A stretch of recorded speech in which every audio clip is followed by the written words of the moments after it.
우리 시간 다 같이 기도하며 주님 앞에 예배하겠습니다. 아버지 하나님, 그 영광스러운 이름을 찬양하기 원합니다. 저희들에게 가르쳐 주신 복음의 신비, 그 구원의 역사가 얼마나 크고도 높으신 사랑인지, 저희들의 일상 속에 얼마나 신실하게 함께 해주시는 은혜인지 주님, 저희들이 날마다도 분명하게 알아가기 원합니다. 우리의 연약한 것과 부족한 것과 자격 없음을 아시오니 주여 우리를 불쌍히 여겨주시고 마땅히 그 안에서 꿈꾸는 바 하나님을 향한 거룩한 소망으로 이 시간 함께 예배할 수 있도록 저희들이 인도하여 주시옵소서. 오직 그 은혜 안에서 용기를 얻기 원합니다. 오직 그 은혜 안에서 살아갈 힘을 얻기 원합니다. 살아갈 이유와 주님과 함께 걸어가는 그 기쁨을 확인하기 원합니다. 주여 함께하여 주시옵소서. 예수님의 존귀하신 이름으로 기도하옵나이다. 아멘. 우리 죄 위에 죽으신 주 십자가 그 사랑 감사하네. 우리 함께 고백하며 나가십시다.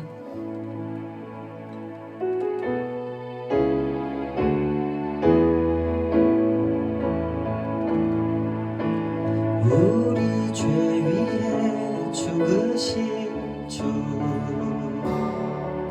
십자가 그 사랑 감사하네.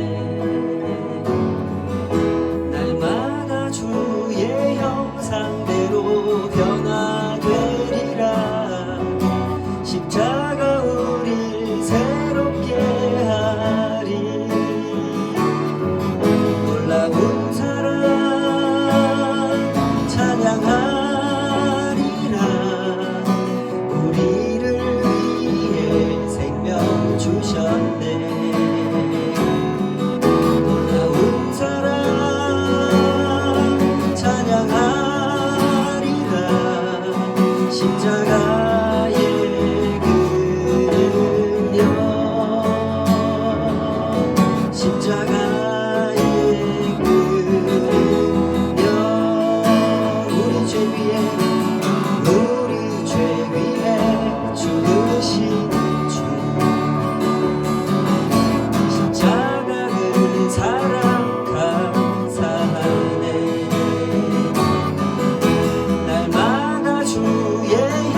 주은혜 내게 있네.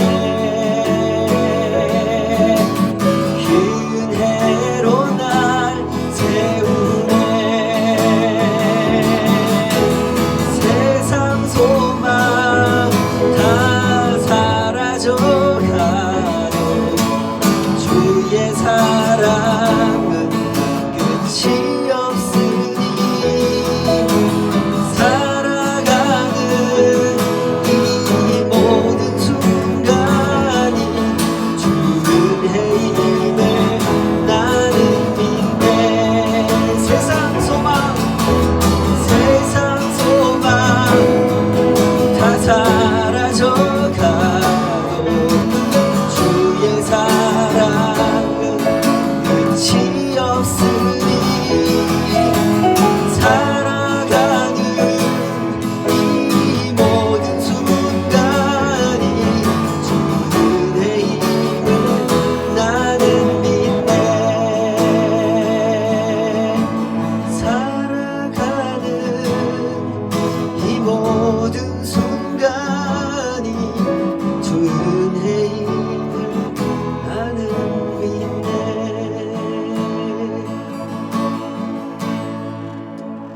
우리 합심해서 한번 기도하십시다. 늘 고백하는 은혜지만 우리가 깨닫는 것은 그때그때 조금씩 다르지 않는가 싶습니다. 주님의 은혜를 깨닫는 것 같았다가도 어느 순간 자기의에 빠져서 내가 무엇인가 이루어 온 것처럼 우리는 착각에 빠질 때가 많습니다. 때문에 주님을 부르고 주님 앞에 엎드리며 단 한순간도 주님 은혜가 아니고서는 살 수 없었음을 또다시 고백하고 또다시 무릎 꿇습니다. 주님은 참 신비한 힘을 가지셨습니다. 힘을 쓰지 않으시는데 승리하십니다. 고난을 당함으로 승리하시고 죽임을 당함으로 승리하십니다. 우리는 세상에서 그 얄궂은 조그만한 힘이라도 있으면 그 힘을 가지고 목에 힘을 주고 싶어 하고 큰 소리 쳐보려고 하고 그렇게 해서 뭔가 승리하는 것 같지만 금방 확인해 보면 그것은 오히려 패배였음을 부인할 수가 없습니다. 그때마다 다시 한번 주님의 승리가 얼마나 위대한 승리며 얼마나 진실한 승리인지 다시금 고백하게 됩니다. 하나님 앞에 인정받을 수 없는 승리라면 그것이 어찌 승리일 수 있겠습니까? 그러므로 세상의 힘으로 얻은 승리는 오히려 패배인 것을 우리 다같이 고백할 수 있기를 원합니다. 오직 주님께서 하셨던 것처럼 고난을 당함으로 승리하고 눈물 흘림으로 승리하고 억울함을 당함으로 승리하고 그 사람을 품고 그 상황을 품고 내가 무릎 꿇고 내가 욕먹으면서 내가 고단하면서 그렇게 승리하기를 우리 함께 소망해 보십시다. 마귀의 시험을 능히 이기신 주님, 네가 하나님의 아들이라면 기적을 보여보라고. 멋있는 거, 사람들이 박수치는 거, 사람들이 고개 숙이는 거, 그거 해보라고. 그 모든 시험을 주님께서는 단번에 거절하셨죠. 주님은 고난으로 승리하는 진짜 승리를 세상 가운데 보여주겠다고 그 사역을 시작하시면서부터 분명하게 선언하셨습니다. 주님, 우리도 그 승리의 신비를 배워가게 하여 주시옵소서. 맛보게 하여 주시옵소서. 더욱 엎드려 기도하게 하여 주시옵소서. 우리의 실패를 기억하며 다시금 주님의 십자가 앞에 엎드리게 하여 주시옵소서. 우리 합심해서 같이 기도하십시다. 아버지 하나님, 어려운 시간들을 지나간다고 하지만 사실은 어렵지 않을 때가 많고, 여전히 예전에 품고 있던 습관대로 힘을 갖고 싶고 힘을 쓰고 싶고 그 힘으로써 뭔가 세상에서 인정받는 승리를 추구해보는 그 욕망이, 그 도전이 멈추지 않는 우리 인생입니다. 아버지, 우리를 불쌍히 여겨주시옵소서. 우리 마음에 진정한 승리를 깨닫는 거룩한 기쁨이 우리 안에 지워지게 하여 주시옵소서. 힘을 가지고 휘두르는 것이 얼마나 부끄러운 것인지, 얼마나 주님과 다른 길을 가는 것인지, 주님 우리가 배워가게 하여 주시옵소서. 그 신비한 사랑, 고난의 신비, 그 승리의 신비를 예수님께서 확인시켜 주셨으니 그 고난을 깊이 묵상하며 저희들 그 고난을 사모하며 주님 따르기를, 주님 붙들고 그 십자가를 찬양하며 은혜를 찬양하며 억울한 길, 힘든 길, 눈물의 길 부끄러워하지 않도록 주님 작아지기를 더욱 소망하며 엎드리기를 더욱 소망하며 진정 아버지 하나님의 뜻을 구하기를, 아버지의 뜻이거든, 아버지의 뜻이거든 저희의 구하는 것을 거두어달라고 기도하며 주님, 우리도 나아가게 하여 주시옵소서. 그렇게 주님을 배워가게 하시고 주님께서 거두신 승리가 우리의 삶 속에서도 경험될 수 있도록 주님과 함께 하여 주시옵소서. 고난의 승리를 가르치신 주님, 그 영광스러운 이름을 찬양하기 바랍니다. 세상 소망 다 사라져가도 주의 사랑은 끝이 없으니 살아가는 이 모든 순간이 주의 힘을 나는 믿네. 세상 소망 다 사라져가도 주의 사랑은 끝이 없으니 살아가는 이 모든 순간이 주의 힘을 나는 믿네.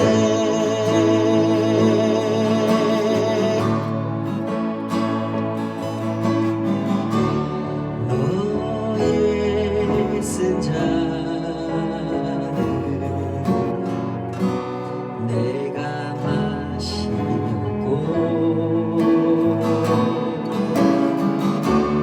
나는 너에게 단 잔을 주었노라. 너는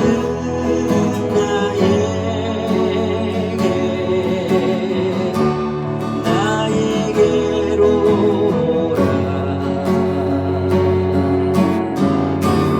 너는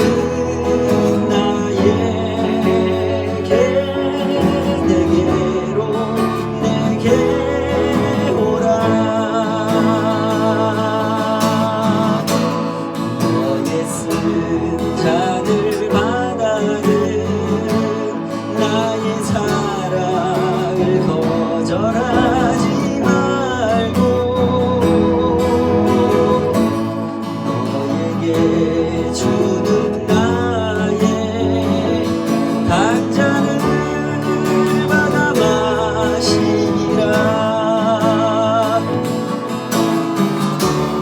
너의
두려움과 실패 내려놓고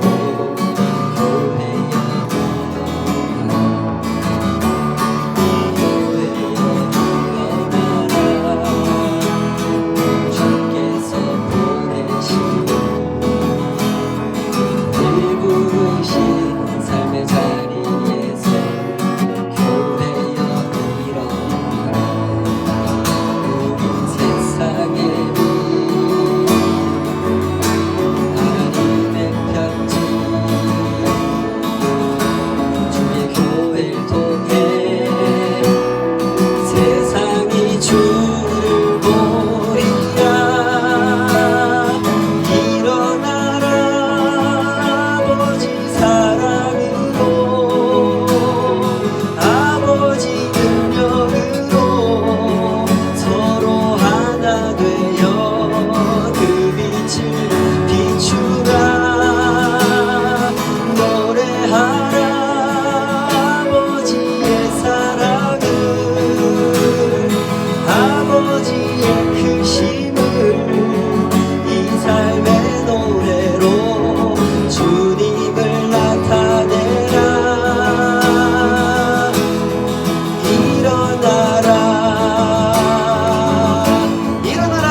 할렐루야. 네, 함께 인사합시다. 일어나십시오. 아멘. 우리 이 시간에는 다 같이 주님 앞에 드린 예물 위해서 기도하겠습니다. 아버지 하나님, 주님의 크신 은혜를, 그 섬세하신 돌보심을 온 마음으로 찬양하며 감사를 고백합니다.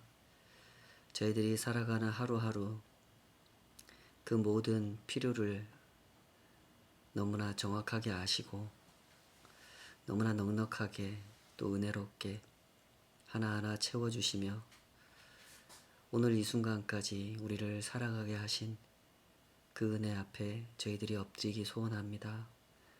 살아가는 것이 그저 우리의 계획과 목적을 따라 욕심을 따라 사라지는 것이 아니라 하나님께서 베풀어 주신 그 은혜 아래서 인도하심을 따라 살아가는 것임을 또한 더욱 신실하게 진실하게 알아가길 원합니다. 저희들에게 베풀어 주신 그 모든 은혜가 저희들에게 주신 사명으로 주님의 뜻을 헤아리며 순종하는 그 한 걸음 한 걸음으로 또한 경험되어지기를 소원하여 주님 앞에 이 모든 것을 구별하여 드립니다.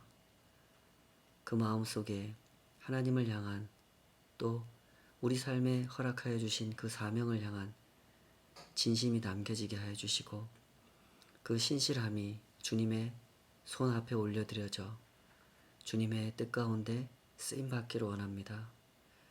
이 마음을 받아주시고 이 소원을 들어주셔서 주님께서 행하시는 일, 그 아름답고 복되신 그 영화로우신 일이 우리의 삶 가운데 더욱 분명하게 경험되어지게 하여 주시고 또 우리를 통하여 조금 더 넓게 펼쳐가시는 그 모든 일들이 더욱 아름답게 구현될 수 있도록 주님 축복하여 주시옵소서.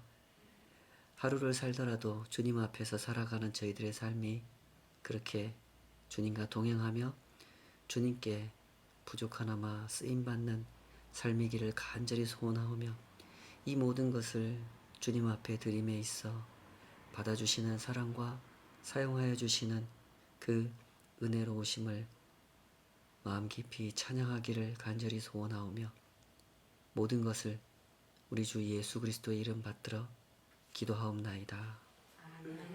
아멘. 오늘 주신 하나님 말씀 함께 살펴보겠습니다. 하나님 말씀은 누가복음 4장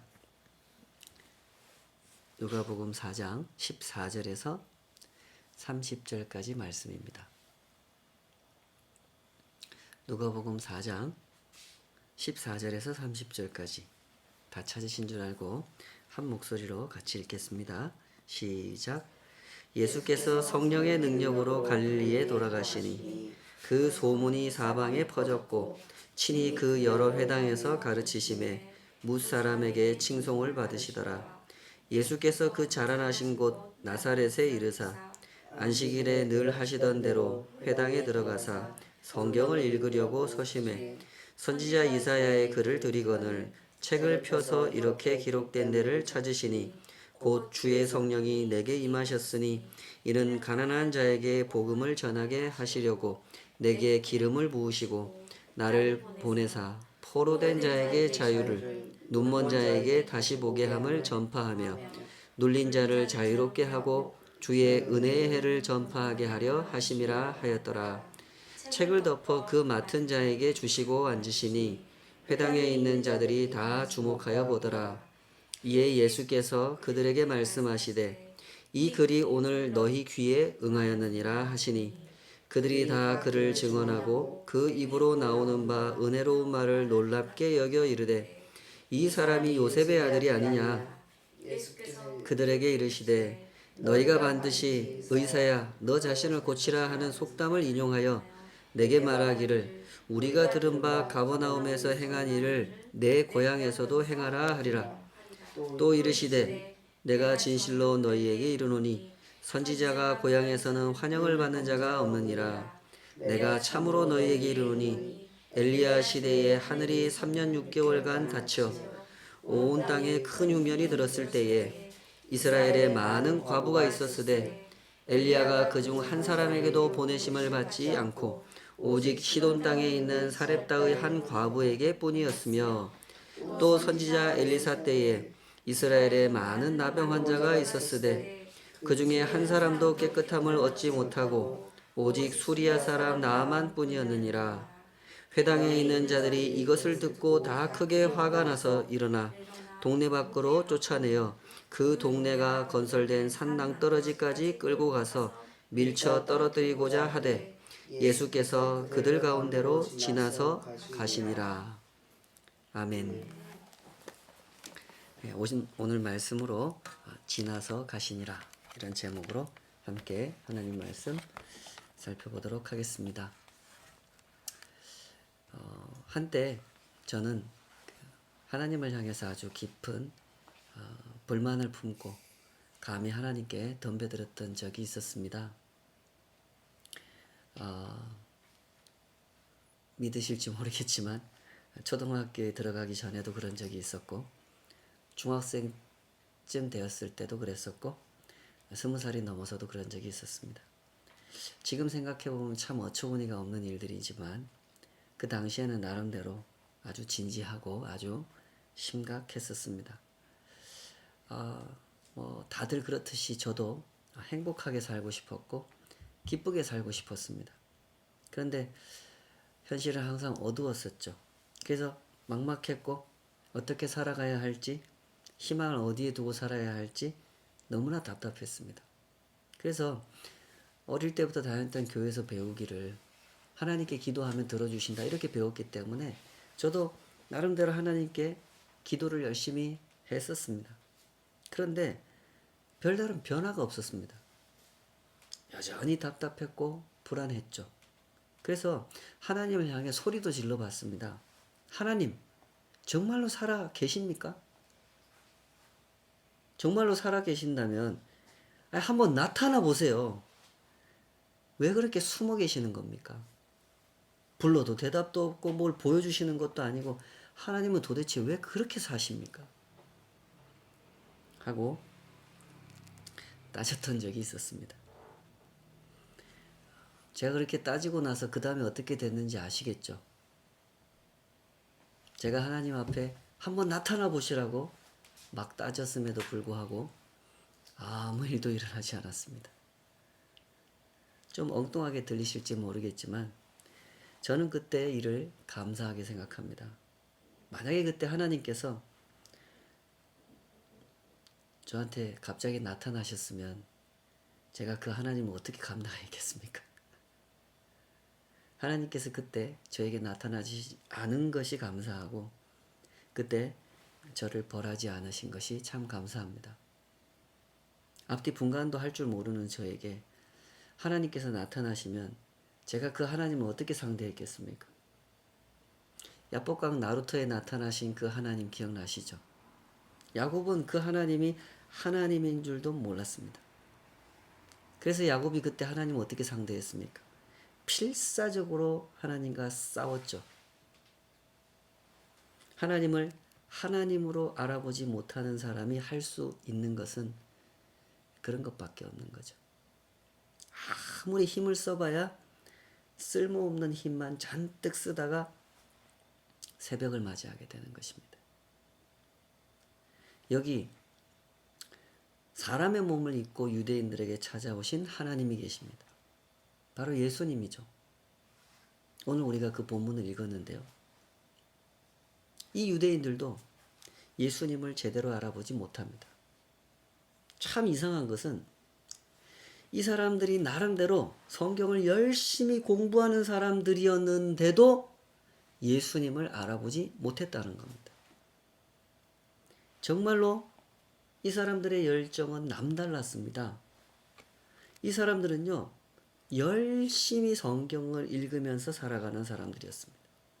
자기들이 읽은 성경을 함께 모여서 토론도 하고 배우고 점점 더 깊은 지식을 얻었고 점점 더 지혜로워지는 것 같은 그런 경험을 하고 있는 사람들이었단 말이죠. 예수님 시대 그 유대인들은 그렇게 살던 사람들이었습니다. 하나님 말씀을 배우는 일에 있어서라면 둘째 가라면 서러울 사람들이었단 말이죠. 그들이 얼마나 대단한 열정을 품고 하나님 말씀을 배웠는지 그것은 그들의 그 회당 문화에서도 확인이 됩니다. 유대인들은 그 예수님께서 등장하시기 전 약 700년 전부터 나라를 잃은 상태로 살아온 사람들이죠. 북왕국이 722년, 남왕국이 586년에 망했단 말이죠. 나라가 망하는 과정에서 유대 땅에 살던 이스라엘 사람들이 조상 대대로 살아오던 그 땅에서 쫓겨나서 살게 됩니다. 노예로 끌려가게 되기도 하고 강제로 이주를 당하게 되기도 했습니다. 그러나 이 사람들의 생존력은 정말로 대단했어요. 말도 통하지 않고 종교도 다른 남의 나라 땅에서 유대인들은 살아남았던 거죠. 적당히 살아남는 정도가 아니라 유대인의 정체성을 지켜내면서 살아남았습니다. 그때 중요한 역할을 했던 것이 바로 이 회당이었죠. 유대인들은요, 세계 어느 나라에 가서 살게 되든지 성경을 공부하면서 살았던 사람들이라는 겁니다. 가정에서 아버지를 중심으로 함께 성경을 배웠던 거죠. 그러다가 어느 지역에 유대인 가정 10가정 이상이 모이면 무조건 반드시 회당을 세웠다 그럽니다. 심지어 자기 집을 갖기도 전에 회당을 먼저 세웠다 그러죠. 그만큼 유대인들은 하나님 말씀을 배우는 일에 있어서 열정을 다했던 사람들이었던 거예요. 안식일마다 회당에 모였던 거고 함께 예배를 드리고 함께 성경을 공부하면서 살았던 사람들이에요. 예수님께서 활동하시던 그때 이런 회당이 유대 땅 안에도 널리 퍼졌던 것으로 보입니다. 예수님은 이 회당들을 주로 돌아다니시면서 그 회당에서 모여있는 유대인들을 대상으로 하나님 말씀을 가르쳤죠. 오늘 본문에서는 예수님께서 예수님의 그 자라나신 고향 마을 갈릴리의 나사렛이라고 하는 그 동네에 있는 회당에 참석하셨다가 벌어진 상황을 기록해 주고 있는데요. 이미 말씀드린 것처럼 이 유대인들은 하나님 말씀을 배우는 일에 있어서 대단한 열정을 품은 사람들이었어요.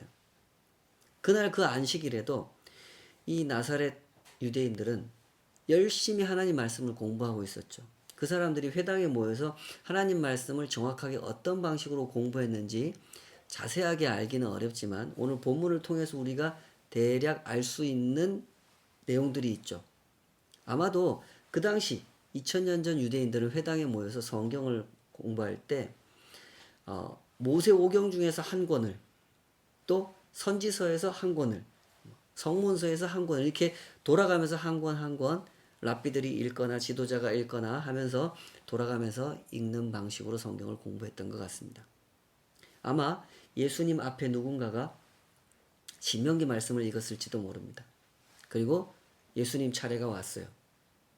예수님께서는 성경 중에 이사야서를 고르셨고 그 이사야 중에서도 61장 1절 2절 말씀을 의도적으로 그 부분을 골라서 읽으십니다. 우리 그 대목 다시 한번 읽어볼까요? 누가복음 4장 18절 19절입니다. 누가복음 4장 18절 19절 시작. 주의 성령이 내게 임하셨으니 이는 가난한 자에게 복음을 전하게 하시려고 내게 기름을 부으시고 나를 보내사 포로된 자에게 자유를 눈먼 자에게 다시 보게 함을 전파하며 눌린 자를 자유롭게 하고 주의 은혜의 해를 전파하게 하려 하심이라 하였더라. 이 말씀은 그 당시 유대인들이 그렇게 간절히 기다리던 말씀이었습니다. 유대인들은 이 말씀을 유대민족의 해방을 의미하는 하나님의 약속이라고 믿었기 때문에 이 말씀을 그렇게 사모했고 문자 그대로 성취되기를 기다렸던 거죠. 그런데 지금 예수님께서 이 말씀의 이 부분 이사야 61장 1절 2절을 찾아 읽으시고 자리에 앉으신 거예요. 그러자 그 자리에 모여있던 유대인들이 예수님을 주목하는 거죠. 왜 이 구절을 읽은 거지? 무슨 말을 하려고 이 구절을 찾아서 읽은 거지?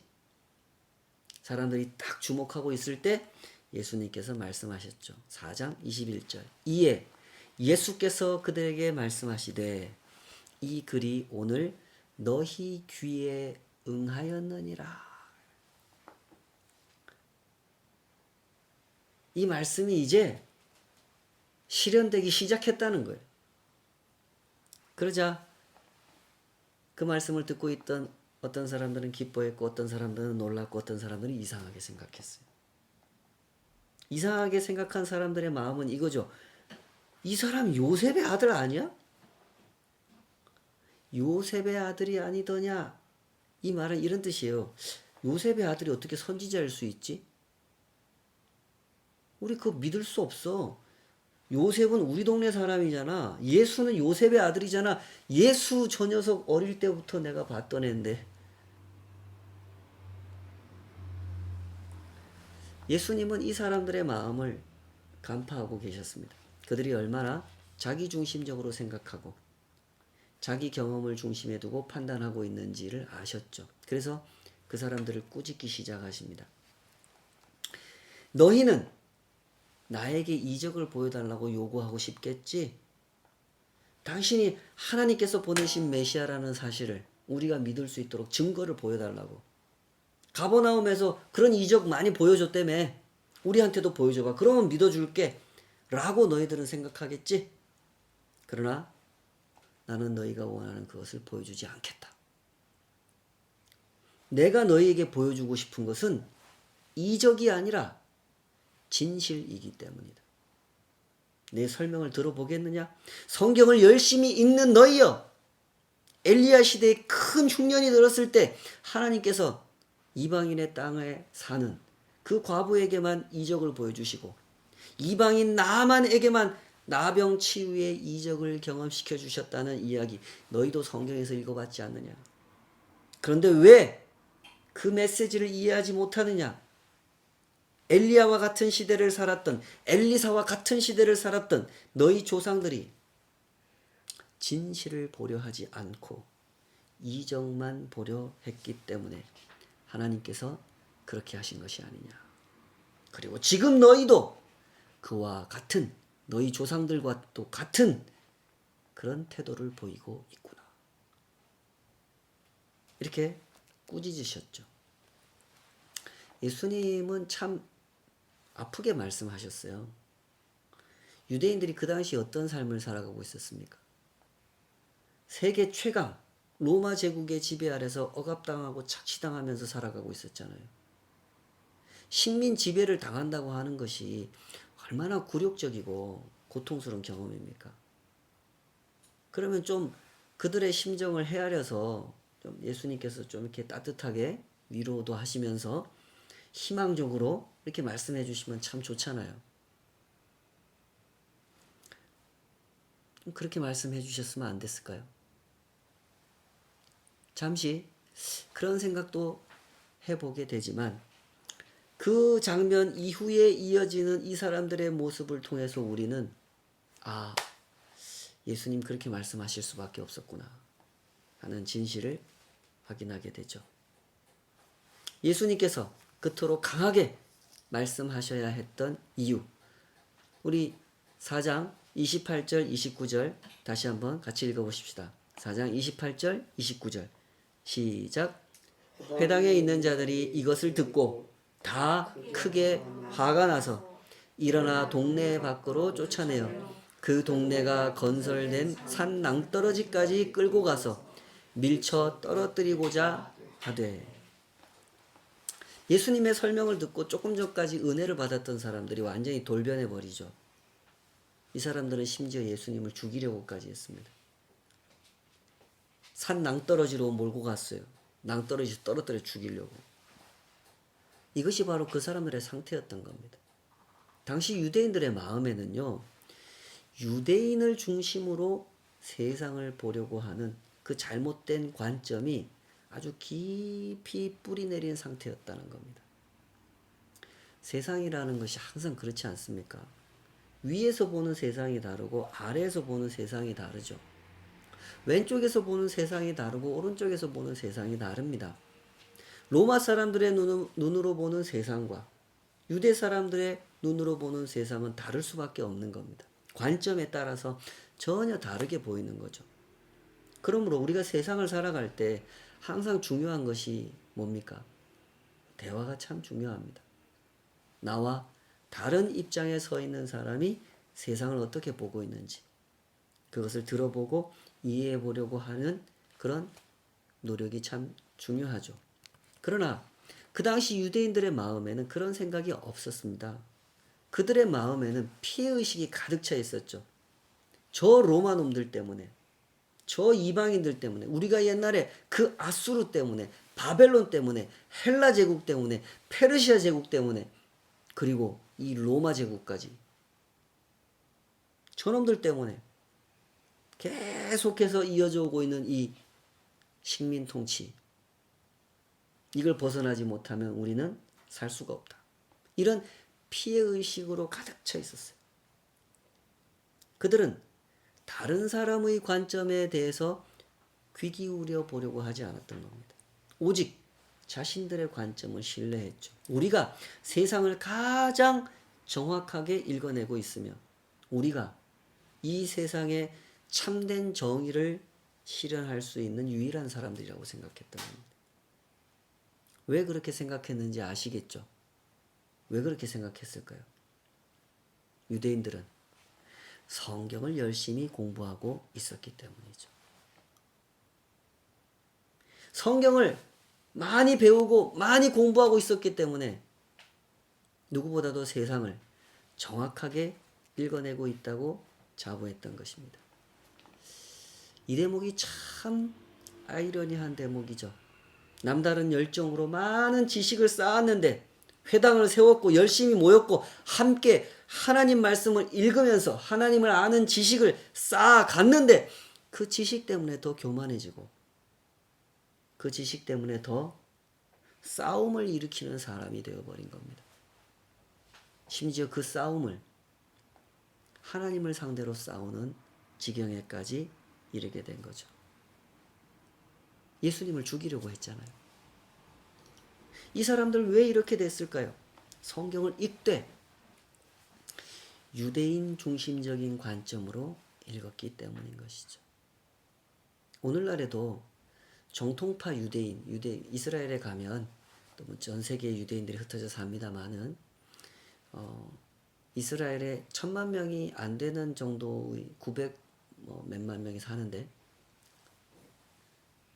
그 중에 전체가 다 하나님을 신실하게 믿고 있는 상태는 아닙니다. 아시는 분은 아시겠지만 약 15% 정도의 그쪽 말로 하레이 이렇게 부르는데 정통파 유대인들이 있습니다.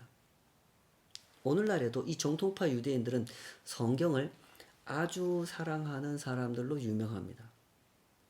이 사람들은 14살이 되면 성인식을 치르는데요. 보통 이 성인식을 치를 때 14살 먹은 애가 이사야서 전체를 외운다 그럽니다. 성경에서 제일 긴 책 중에 한 권이 이사야죠. 이사야서는 66장까지 있는 책입니다. 이 책 한 권을 14살 먹은 애가 다 줄줄줄줄 외우는 거예요. 그렇게 성경 공부를 열심히 하는 사람들이에요. 그런데 참 이상한 것은 그 정통파 유대인들 대부분이 이사야 53장에 대해서 물어보면 처음 들어보는 얘기라고 반응한다는 거예요. 이상하죠? 이사야 전체를 외우는 사람들이 이사야 53장 이야기를 하면 처음 들어본다는 거예요. 이사야 53장 어떤 내용을 담고 있는 장입니까? 이사야 53장은 하나님이 보내시는 종, 하나님이 보내시는 메시아가 어떤 분이고 어떤 일을 할 것인지, 어떻게 해서 이 땅의 백성들을 구원할 것인지를 설명하는 장이거든요. 제가 조금 읽어보겠습니다. 이사야 53장 1절에서 6절. 우리가 전한 것을 누가 믿었느냐? 여호와의 팔이 누구에게 나타났느냐? 그는 주 앞에서 자라나기를 연한 순 같고 마른 땅에서 나온 뿌리 같아서 고운 모양도 없고 풍채도 없은즉 우리가 보기에 흠모할 만한 아름다운 것이 없도다. 그는 멸시를 받아 사람들에게 버림받았으며 간고를 많이 겪었으며 질고를 아는 자라. 마치 사람들이 그에게서 얼굴을 가리는 것 같이 멸시를 당하였고 우리도 그를 귀히 여기지 아니하였도다. 그는 실로 우리의 질고를 지고 우리의 슬픔을 당하였거늘 우리는 생각하기를 그는 징벌을 받아 하나님께 맞으며 고난을 당한다 하였노라. 그가 찔림은 우리의 허물 때문이요 그가 상함은 우리의 죄악 때문이라. 그가 징계를 받음으로 우리는 평화를 누리고 그가 채찍에 맞음으로 우리는 나음을 받았도다. 우리는 다 양 같아서 그릇 행하여 각기 제 길로 갔거늘 여호와께서는 우리 모두의 죄악을 그에게 담당시키셨도다. 이사야 53장은 분명하게 설명하고 있습니다. 하나님께서 이 백성을 구원하기 위해서 보내는 하나님의 종. 너희들이 그토록 기다리는 메시아는 이런 분이다. 칼을 휘두르는 사령관이 아니라 이방인의 칼에 찔림을 받아 죽임을 당하는 종. 사람들에게 버림을 받고 죽임을 당함으로써 사람들의 죄를 대속하여 용서받게 하시는 종. 그분이 하나님의 종이라는 거예요. 그러나 유대인들은 이런 메시아를 거부했던 거예요. 그래서 이사야서 전체를 줄줄 외우면서도 이사야 53장에 대해서는 이사야 53장이 설명하는 하나님의 종에 대해서는 진지하게 토론해 보지도 않고 배워보지도 않고 가르쳐 주지도 않고 아예 관심을 갖지 못하게 하는 거예요. 지금까지 그래요. 아무리 봐도 이사야 53장에 설명하는 메시아는 예수님 이야기라는 것이 너무나 명백하기 때문에 그렇죠. 정통파 유대인들은 아직까지도 예수님께서 하나님의 아들이시라는 것을 부정하고 싶어 하기 때문에 그렇게 하는 것이죠. 2000년 전 나사렛 회당에 모여있던 그 유대인들도 그랬습니다. 그들은 그런 메시아를 원하지 않았어요. 그래서 예수님을 낭떠러지로 몰아갔던 거죠. 저 이방인, 저 로마 사람들을 무찔러야 우리가 구원을 받는다고 생각하는 그 유대인들에게는 하나님의 은혜가 이방 사람들에게로 흘러갈 거다라고 설교하셨던 그 예수님의 설교가 너무너무 듣기 싫은 설교였던 거죠. 그런데 잘 보십시오. 그때 이 사람들이 예수님을 죽이려고 낭떠러지로 몰아가던 그때 예수님께서 그 사람들을 어떻게 상대하십니까? 4장 30절. 우리 다시 한번 읽어볼까요? 오늘 본문 마지막 구절이죠. 30절. 시작.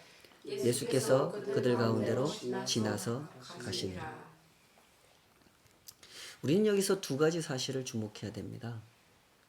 첫째로 예수님께서 지나가시게 해서는 안 되겠다는 겁니다. 예수님은 일부러 이 나사렛 회당에 방문하셨죠. 성령의 감동으로 하나님의 말씀을 이 나사렛 사람들에게도 전해주시려고, 하나님께서 이 세상 죄인들을 구원하신다고 하는 너희들이 생각하는 방식과는 다르게 하나님의 신묘막측한 그 지혜에 의한 그 방법으로 이 세상 죄인들을 구원하신다는 소식을 알려주려고 방문하셨던 겁니다. 그러나 그 유대인들은 예수님을 거부했습니다. 이 사람 요셉의 아들이잖아. 우리가 뻔히 아는데 무슨 이적이라도 보여준다면 믿어볼 수 있지. 라고 하면서 거부했죠. 스스로 만들어 놓은 교리. 이방인을 무찔러야 유대인이 구원받는다. 이방인을 무찔러주는 메시아가 진짜 메시아다. 라는 교리를 만들어 놨기 때문에 예수님을 거부했던 겁니다. 그 결과 예수님은 그들을 가르치실 수 없었고 구원의 길로 인도하실 수도 없었죠. 예수님은 그들을 지나가실 수밖에 없었던 겁니다. 예수님은 그렇게 일하셨습니다. 3년 내내. 때로는 이적을 보여주기도 하셨고 많은 설교를 들려주기도 하셨지만 그때 그 유대인들은 예수님의 가르침을 받아들이려고 하지 않았죠. 그 결과 어떻게 됐습니까? 그들은 예수님을 지나가시게 만들어 버렸습니다. 예수님께서는 우리 가운데 찾아오셨습니다. 우리를 사랑하기 때문에, 우리를 구원하시기 위하여 찾아오신 것이죠. 때문에 예수님은 우리를 가르치려고 하십니다. 자기중심적인 관점으로 세상을 보고 구원을 보고 하나님을 보려고 하는 그 눈을 고쳐주려고 하시는 거죠. 그때 우리의 반응은 무엇이어야겠습니까? 예수님의 가르침을 받는 것이어야 하죠. 부디 예수님으로 하여금 지나가시게 하지 마시기 바랍니다. 둘째로 우리는 예수님의 자비를 주목해야 합니다. 예수님께서는 이 땅에 구원의 소식을 전하러 오셨습니다. 물론 예수님 심판을 말씀하셨습니다. 그러나 심판을 위하여 심판을 말씀하신 게 아니죠. 예수님은 구원을 설명하시기 위하여 심판을 말씀하셨습니다. 때문에 그날 예수님은 당신을 죽이려고 낭떠러지로 당신을 몰아오는 그 사람들 사이로 지나가셨던 겁니다. 만약 그 나사렛 회당에 모였던 그 유대인들을 예수님께서 심판하려고 하셨다면 순식간에 예수님의 위치와 그들의 위치를 딱 바꿔놓을 수 있는 분이 예수님 아니십니까?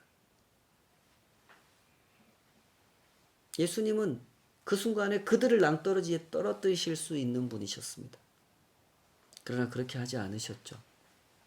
왜요? 예수님은 그들을 구원하려고 하셨기 때문입니다. 어느 마을에 그 2층짜리 집에서 불이 났다 그래요. 그 집에 아버지 어머니가 살고 아이들 몇 명 살았는데 불이 나자 그 집에 있던 아버지 어머니 애들 전부 다 깜짝 놀라가지고 집 밖으로 피신을 한 거예요. 근데 그 과정에서 막내 아이 하나가 이 가족들을 따라 나오지 못하고 나오다가 보니까 막 불이 무섭고 막 연기가 막 피어나고 이러니까 무서워가지고 다시 2층으로 올라가 버려요.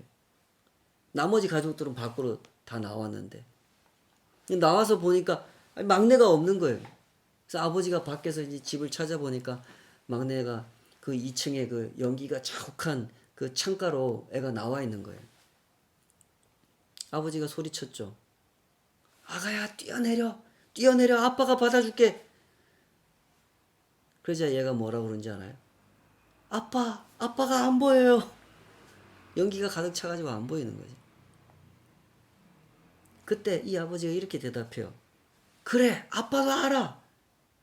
하지만 아빠가 너를 보고 있어. 네 눈에는 아빠가 안 보이지. 아빠는 너를 보고 있어. 그러니까 뛰어내려도 돼. 아빠는 보고 아이는 보지 못하는 상황이어서 참 감사한 일이죠. 만약에 아이는 보지만 아빠는 보지 못하는 상황이었다면 어떤 일이 벌어졌겠습니까? 이 이야기 속에서 우리는 하나님과 우리의 관계를 생각해 볼 수가 있을 겁니다. 우리 마음에 두려움이 있습니다. 그때 그 유대인들의 마음에도 두려움이 있었던 거죠. 로마가 너무 두렵고 식민 치하에 살아갈 일도 두려웠습니다. 그래서 2층으로 다시 도망갔던 겁니다. 그러나 그곳은 살 수 있는 곳이 아니에요. 때문에 밑에서 아버지가 불렀던 거죠. 아가야 뛰어내려. 아빠가 받아줄게. 그러나 지금도 2000년 전 그 유대인들도 이렇게 외치고 있지 않습니까? 아빠가 안 보여요. 그러면 언제나 하나님의 대답은 이와 같지 않습니까? 아빠도 알아. 하지만 아빠가 너를 보고 있어. 그러니까 뛰어내려도 돼.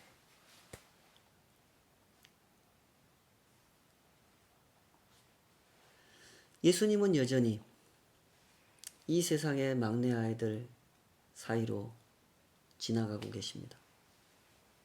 구원의 길을 알려주셨지만 그 길을 거부하고 다시 2층으로 뛰어 올라가는 아이들, 그들을 향해 외치고 계시죠. 뛰어내려. 너는 나를 보지 못하지만 나는 너를 보고 있어. 그러니까 내가 너를 구원할 거야.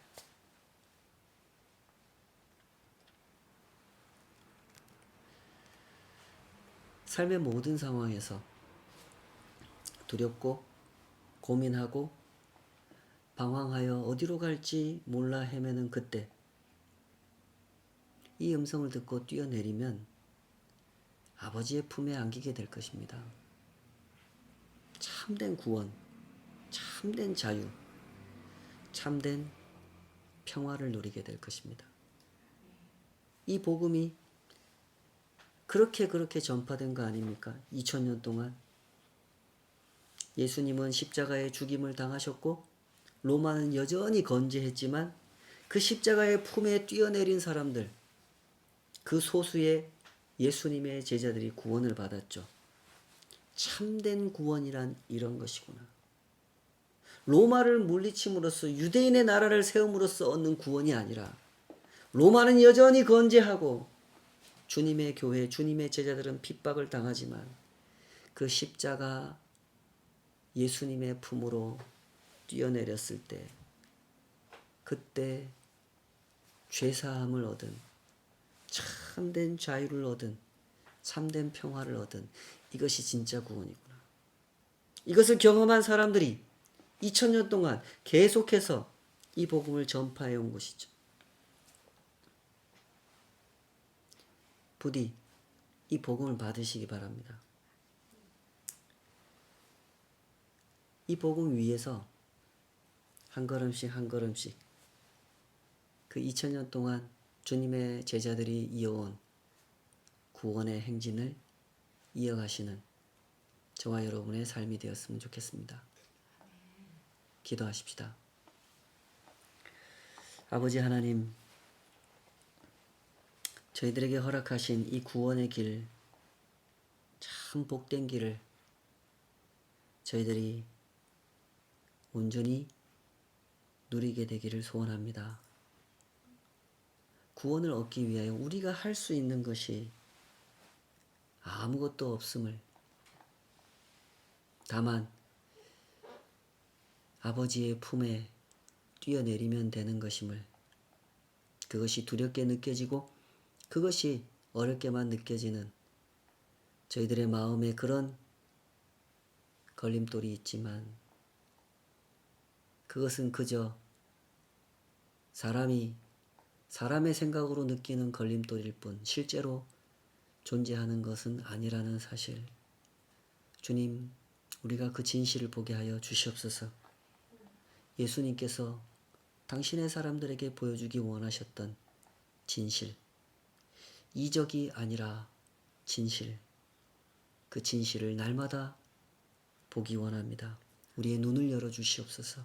하나님께서 보시는 것처럼 이 세상을, 저희들의 삶을, 저희들의 장래와 이 세상의 그 끝날을 바라볼 수 있도록 저희들의 눈을 고쳐 주시옵소서. 그리하여 주님께서 허락하신 그 구원의 영광, 그 참된 자유와 참된 평화를 우리의 일상 속에서 누리고 일상 속에서 증거할 수 있도록 주님 저희들을 인도하여 주시옵소서. 이제는 우리 주 예수 그리스도의 은혜와 아버지 하나님의 크고 놀라우신 사랑하심과 성령 하나님의 내주하시고 도전하시고 세세하게 우리 그 중심에 가르쳐 주시고 깨닫게 하시는 역사가 주님의 십자가 그 넓으신 품 안으로 뛰어내리기 소원하는, 그래서 주님과 매일매일 동행하며 참된 구원, 참된 자유, 참된 평화를 맛보기 원하는 모든 주의 백성들 삶 위에 이제로부터 영원까지 함께 하시기를 간절히 축원하옵나이다. 아멘. 아멘.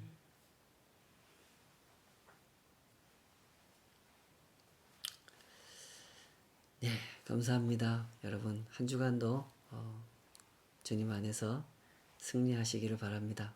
이제 잠언 묵상이 시작됐는데요. 하나님을 경외하는 거룩한 지혜, 참된 지혜가 저와 여러분의 삶에 날마다 은혜롭게 쌓여가는 그런 묵상과 동행의 순간순간들이 되었으면 좋겠습니다. 포기하지 마시고 열심히 우리 함께 달려가 보시죠. 또 뵙겠습니다. 안녕히 계십시오.